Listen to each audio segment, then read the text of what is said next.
Bonsoir chers amis, bonsoir frères et sœurs. Un véritable privilège de se retrouver ensemble sur la chaîne YouTube de l'église EVF, Église Vie et Foi, et spécialement pour notre rencontre de la semaine, le jeudi soir. Et nous avons un temps de méditation et aussi un temps puissant d'intercession où nous avons l'accès libre au trône de la grâce. Ce soir, c'est pour moi un privilège de vous partager un passage de l'Écriture que j'ai reçu dans une de mes méditations quotidiennes. Ce passage, je l'ai souvent utilisé dans mes messages. C'est un passage que je connais par cœur. Et ce passage se trouve dans le livre des psaumes. Le psaume 107, verset 20. Vous avez votre Bible, vous pouvez l'ouvrir ou vous suivez avec moi sur le smartphone. Il est dit ceci, « Il envoya sa parole et les guérit. Il les fit échapper de la fosse. Il envoya sa parole et les guérit. » La version Bible du Sommeur nous donne un plus grand effet d'autorité. Voici ce qu'elle dit au psaume 107, verset 20. Il dit un mot et les guérit. Et il les fit échapper à la tombe. Cela nous rappelle un peu l'histoire du centenier romain qui est venu vers Jésus et qui a plaidé pour son serviteur et il dira « Seigneur, dis un mot et mon serviteur sera guéri ». Et puis bien sûr, j'ai regardé dans la version américaine que je traduis régulièrement, le message. Il est dit ceci, dans notre condition désespérée, dans votre condition désespérée, vous avez interpellé Dieu. Il prononça la parole qui vous a guéri et qui vous a retiré du bord de la mort. Mes chers amis, mes frères et sœurs, dans la parole de Dieu, il y a la puissance. C'est la puissance de Dieu. Il y a l'autorité, c'est l'autorité de Dieu. Rappelons-nous que Jésus, lorsqu'il est venu sur cette terre, c'était le Verbe incarné, la parole de Dieu, le souffle de Dieu qui se trouvait dans sa bouche. Et lorsqu'il parlait, Jésus menaçait la fièvre, il chassait les démons, il libérait, il guérissait les malades, les paralytiques. C'était la parole de Dieu, même qui se trouvait en Jésus-Christ, qui agissait. Rappelez-vous, il parlait au vent, il parlait aux vagues, il parlait à la tempête, et un simple mot, tout se calmait. Tout se soumettait à la parole de Dieu. Ce qui a attiré mon attention dans ce passage, c'est que cette parole, nous la lisons, nous la chérissons, nous la transmettons à nos semblables, mais est-ce qu'elle a autant d'effet lorsque nous la proclamons que lorsque c'était Jésus? Nous sommes entièrement persuadés qu'il envoie sa parole pour guérir les hommes et les délivrer de ce qui les détruit. Notre monde, notre pays, notre région, voire notre famille, nos amis, nos collègues, tout cela est en souffrance. Et nous possédons la parole qui est la solution pour guérir ce monde en détresse. Ainsi, nous avons une grande responsabilité. C'est de semer la parole dans les cœurs brisés, abîmés, en étant convaincus qu'elle ne retourne pas à Dieu sans effet, sans avoir accompli sa volonté. Mais pour que cette parole soit puissante, efficace, influente, il faut que non seulement nous possédions cette parole, mais surtout que cette parole nous possède, que cette parole puisse demeurer en nous. Chaque fibre de notre être doit être trempée par cette parole divine. Non seulement que nous connaissions cette parole, mais que nous nous y soumettions, que nous lui obéissions. Quand Jésus dit au paralytique, « Prends ton lit et marche », imaginez que cet homme un instant refuse, après tant d'années, de prendre son lit et de marcher. Qu'il dit « Non, je suis comme ça, je reste comme ça ». Il serait resté paralysé. Jésus est venu pour changer la situation des hommes, leur donner le pouvoir de sortir de leur situation par l'autorité et la puissance de sa parole. C'est par la parole de Dieu qu'il a vaincu Satan dans le désert. Par 3 reprises, par 3 fois, il répondra aux tentations de Satan. Il est écrit. En d'autres termes, mon Père a dit ceci, Dieu parle. Et tu ne peux pas aller à l'encontre de la parole de Dieu.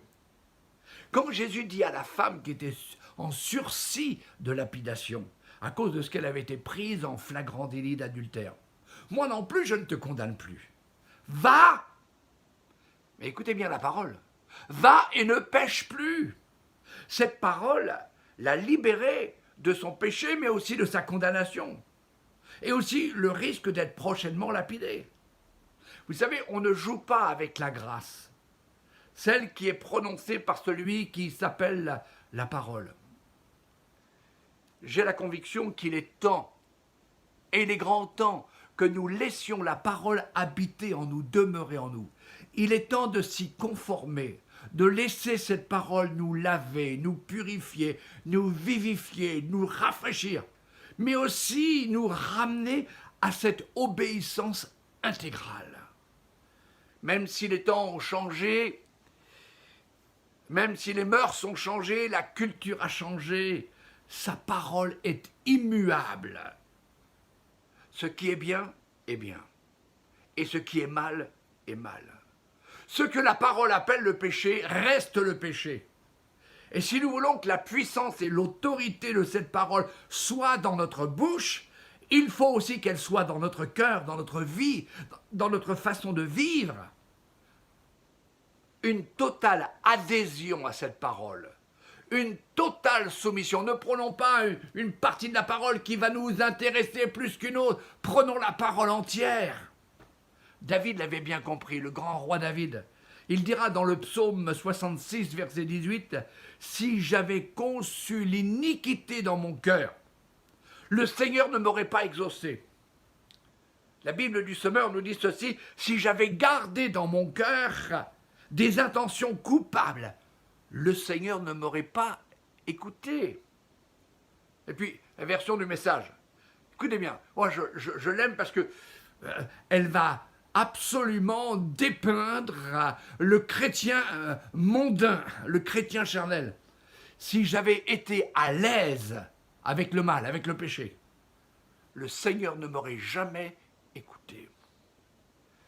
Est-ce que quelquefois, avec ce que nous entendons, nous voyons, il nous arrive d'être à l'aise avec le mal, de ne pas avoir de réaction devant le péché. Je n'ai pas dit devant le pécheur, mais devant le péché. De la même façon que Dieu est le péché, nous aussi, nous devons haïr le péché. Vous savez, dans les temps actuels que nous vivons, c'est bien le moment de nous nourrir davantage de cette parole, de ce pain de vie. Avez-vous entendu? De ce pain de vie. Dans la parole de Dieu, il y a la vie. Et si nous devenons étrangers à cette parole, alors ce n'est plus la vie. Et il ne peut plus nous délivrer de la mort. Il a dit, celui qui croit en moi ne mourra jamais, mais il vivra éternellement.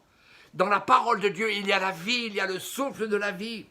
C'est le moment de vivre différemment du monde, de vivre une étroite relation, une intimité profonde avec les Écritures, pour qu'elles soient dans notre bouche, dans notre vie, dans nos actions, dans nos affections, dans nos sentiments. Que cette parole règne, que cette parole ait de l'autorité dans notre vie, que cette parole nous amène, dès le moment où nous nous réveillons, à nous pencher sur les Écritures et dire « Seigneur, parle », parce que je suis prêt à écouter et à obéir.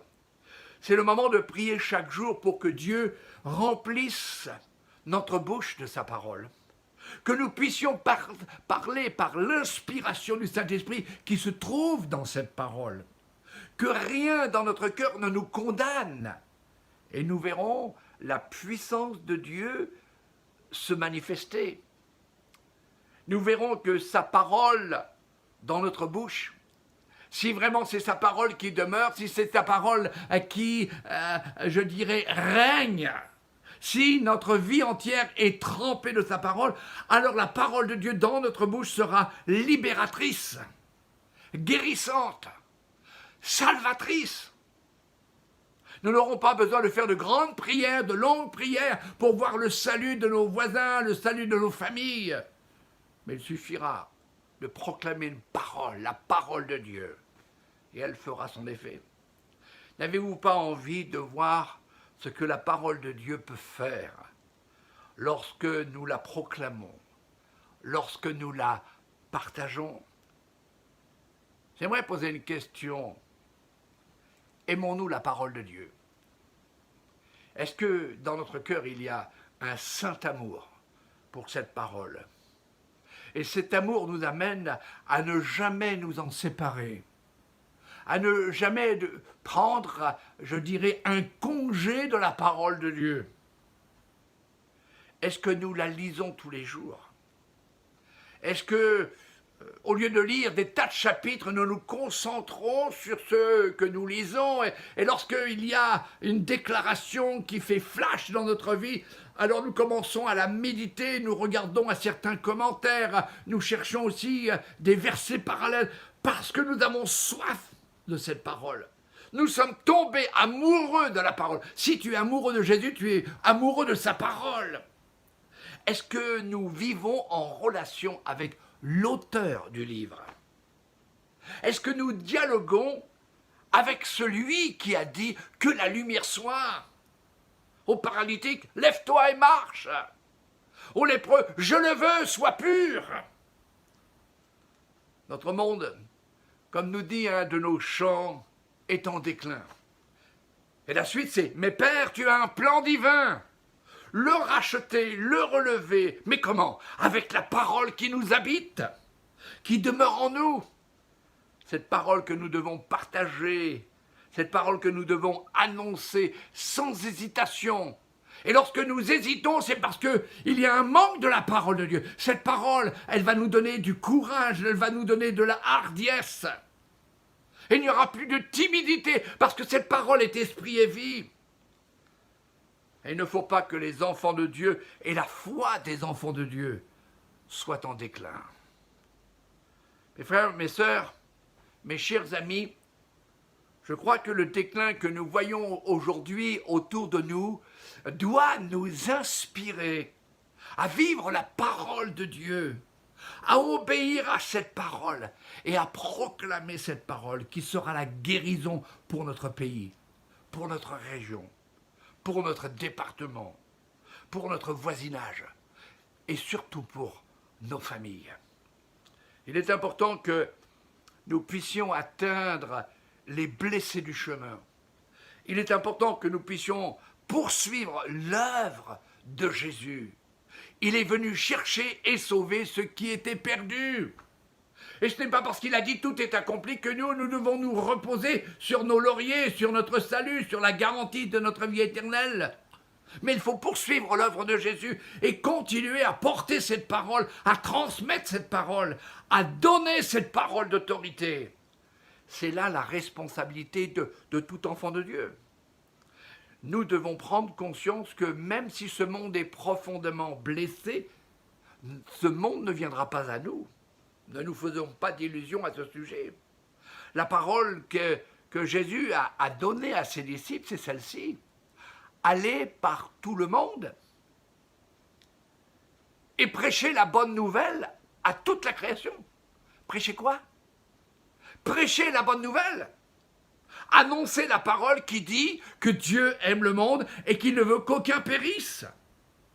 Et oui, le monde ne viendra pas à nous, mais c'est à nous d'aller à lui, avec la parole que Dieu a envoyée et plantée dans notre cœur. Il a mis dans notre bouche des paroles de salut, des paroles de libération, des paroles de bénédiction.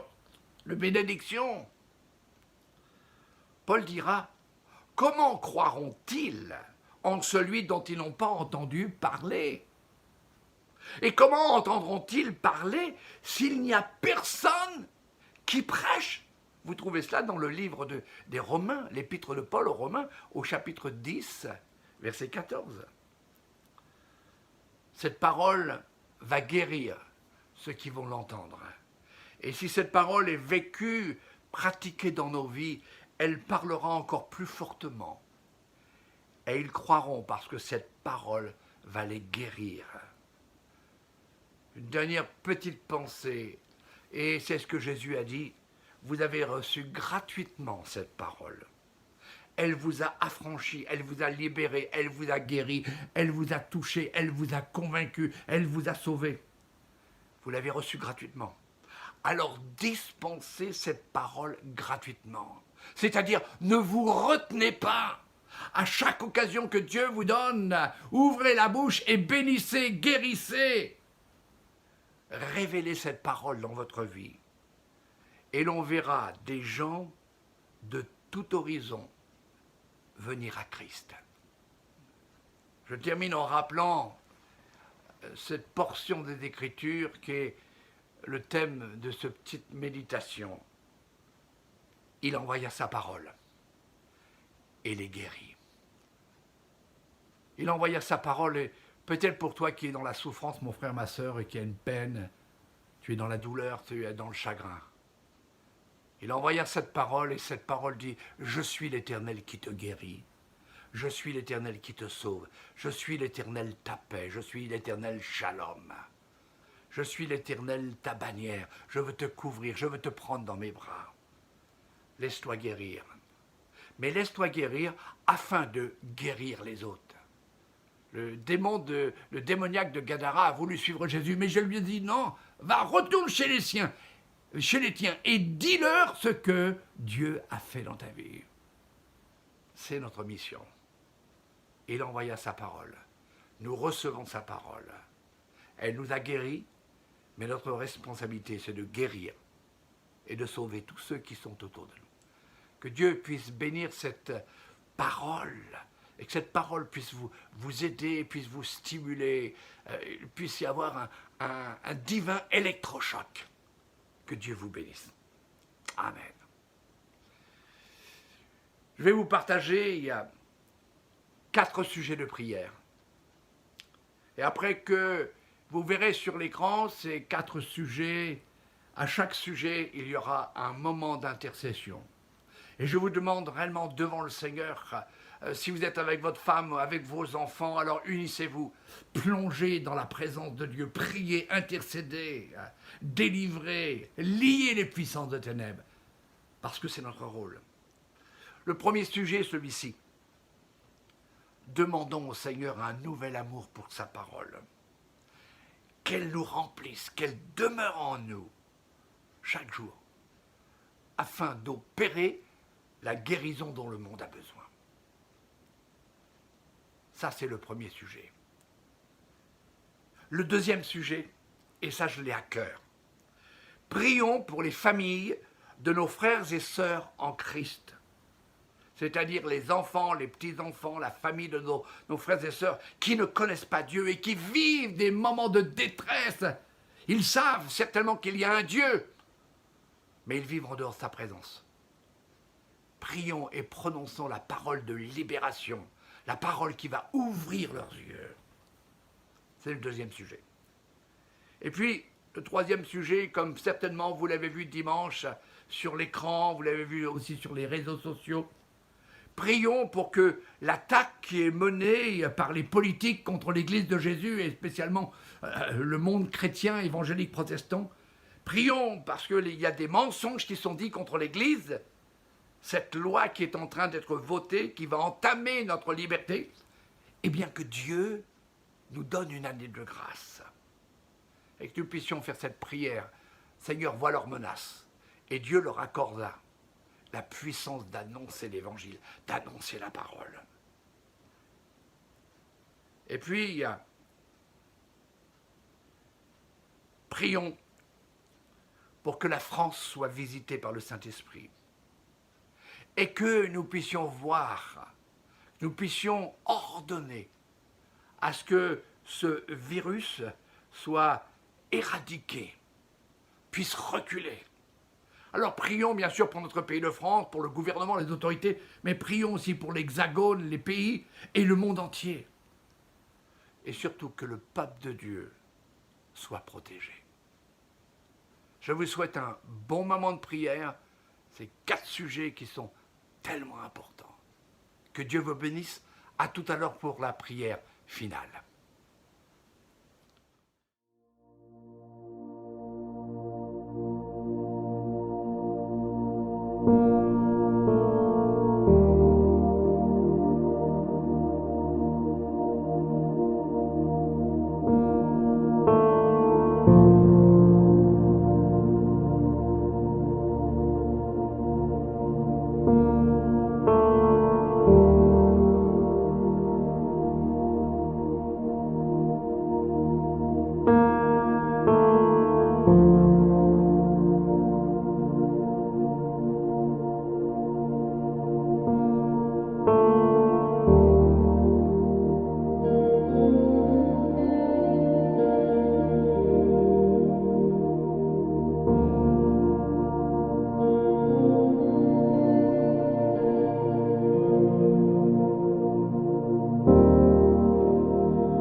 Seigneur, je veux réellement te bénir et je te demande réellement de nous remplir de ta parole.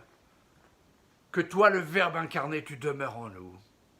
Et que cette parole puisse tellement habiter en nous que lorsque nous ouvrons notre bouche, il y a la guérison de ceux qui nous entourent. Et il y a la salut dont le monde a besoin. Nous voulons te prier aussi, Seigneur, que tu bénisses ces familles de nos frères et sœurs qui sont dans des situations terribles, qui ont entendu parler de toi, mais qui résistent à ton appel. Seigneur, que nos frères et sœurs puissent continuer dans l'intercession. Seigneur, merci parce que rien n'échappe à ton contrôle. Rien n'échappe à ton contrôle. Tu contrôles tout, tu entends tout. Tu vois toutes les manigances de l'ennemi de Satan pour brimer ton Église. Mais gloire à Dieu, la parole de Dieu est celle qui donne la puissance. Cette parole va faire reculer l'ennemi. Et l'Église va en sortir plus que victorieuse. Seigneur, oui, on veut te prier pour notre pays de France. On veut te prier pour le gouvernement, les autorités. On veut prier pour les pays de l'Hexagone, les pays dans le monde entier. Parce que là, il y a l'Église de Jésus-Christ. Afin que le peuple de Dieu soit protégé. Seigneur, je te remercie pour le temps que nous avons passé dans la prière avec nos frères et nos sœurs.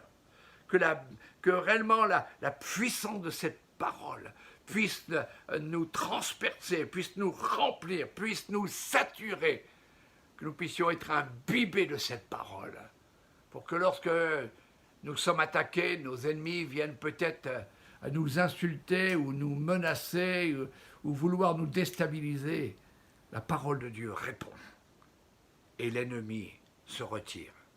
Seigneur, je veux bénir maintenant ton peuple, tous les frères et les sœurs qui sont réunis dans ce moment de prière. Et nous te prions prochainement pour l'Église de Jésus, celle qui va se rassembler dimanche prochain dans les différents lieux.